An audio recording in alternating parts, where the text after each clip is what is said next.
Come back, let's give you this story now. A heated argument has broken out between EFF leader in Gauteng, Mandisa Mashego, and former DA leader Tony Leon. The two were discussing the land issue on ENCA's Let's Have It Out.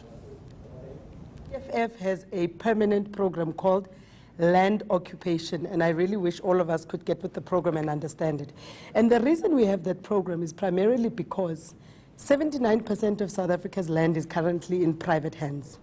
90% of within that cohort is white people. No, sorry, I need to stop you there, Mandisa. You say 90%. Just today, the Centre for Development and Enterprise produced a 70-page report which says that since 1994, since democracy, 20% of agri-land in South Africa, agricultural land, has been transferred from white people to black people. No, but that's not true. Well, you say it's not true. That's they not say true it's true because under the current land restitution program of the ANC government, which, by the way, has been extremely corruptly handled. Yes, right? we can agree on that. Mishandled. Only 9% has been transferred. Let's stick to the reason why. No. But sorry, you're mixing two things together. I'm not. You are. They are saying by all means of transfer. Not communal land. You support people not having private I'm not sure what you mean by all means of transfer. All means of transfer. Willing seller, willing buyer. We must be very clear that this all means of transfer that you're talking about is not inclusive, and it does not accommodate Africans.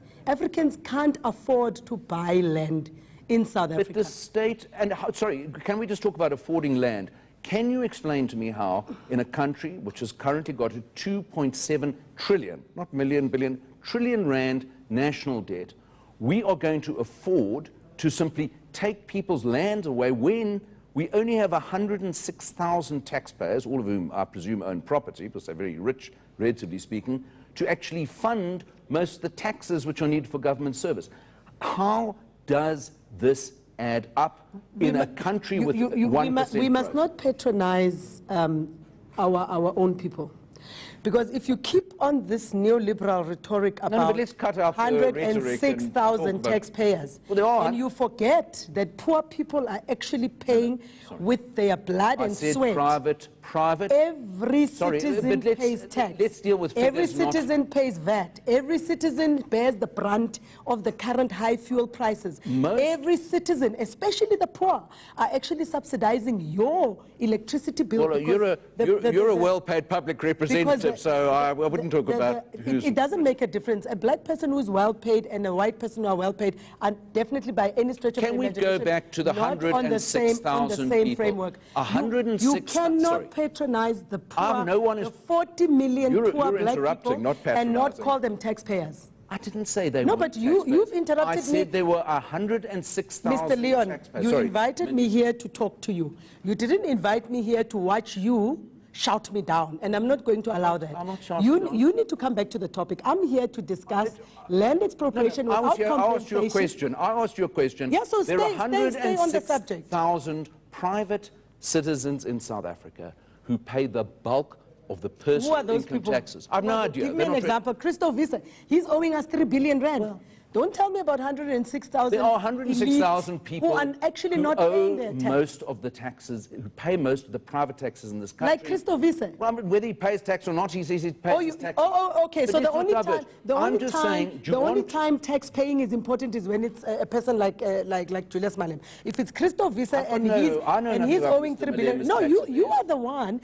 Let's come back to why we're here. Don't discuss this tax-paying thing, because we know how many wealthy white individuals actually spend every day of their lives dodging tax. That's why we are in the crisis that we are in today, because SARS fails to collect tax from everybody equitably. But let a poor black person owe 20,000 rand. They go into your bank account and take it out immediately. Why can't they go after Christo Visa and take every asset that he has? I'm sure they're going after Christo Visa. I'm not here to represent SARS. Let's deal with another statistic that you don't want to discuss. Yeah. The bonds on the farms are now around 170 billion rand. The Banking Association, Cascovadia, says, if you introduce expropriation without compensation, the banks are simply not going to be able to Let's separate. Let me These are the facts. Let's separate two things. Expropriation of land does not include expropriation of what is on top of the land. Any assets, any buildings, any structure, fixed structure, even immovable assets that are on top of the land. We are talking about ownership of the land. Earlier on, you were talking about property? The unemployment rate, right? Which, of course, is in a dire situation. You can't lecture me about that. I'm right now coming from Vleerhof, where jointly the DA under Herman Mashaba and the ANC government in the province under Uhuru Moilwa have violently evicted people from Vleerhof. But you support Herman Mashaba's mayoralty in Johannesburg. Now, you prop him up. So why are you propping up a man who's violating the poor? We are not propping him up. You know, I don't like when educated people want to sound ignorant like you're doing now. We have never, ever propped up Herman Mashaba. You didn't oppose him as mayor. Voted for the opposition in all hung municipalities. It's not our fault that the DA became... Well, you told the DA, to remove him as a mayoral candidate, and they didn't, and you voted for him. Let's come back. We voted with opposition parties. Well, remember, Mr. Leon, you know the South African political system better than anybody else because you were in it long ago, right? Yeah. We have a proportional representation system. I'm aware of it. So we vote with parties. We don't vote for individuals. Let's come back to this discussion about unemployment. No, sorry, you made a remark which I'm afraid cannot go unchallenged. Like what? You said, we only here talk about land, not everything associated with property. I was sorry, the brief section, you're a public representative. You know the Constitution. You've read it. You swore allegiance to it.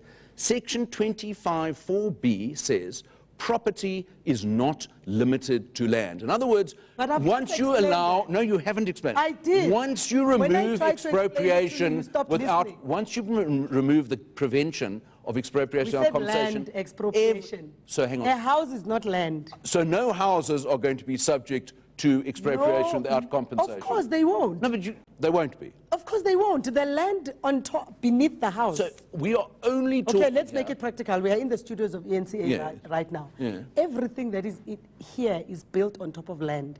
What we are going to expropriate and not compensate for, and what majority of South African citizens, as you've seen yourself, are demanding right now, and nobody's speaking for them. They're speaking for themselves.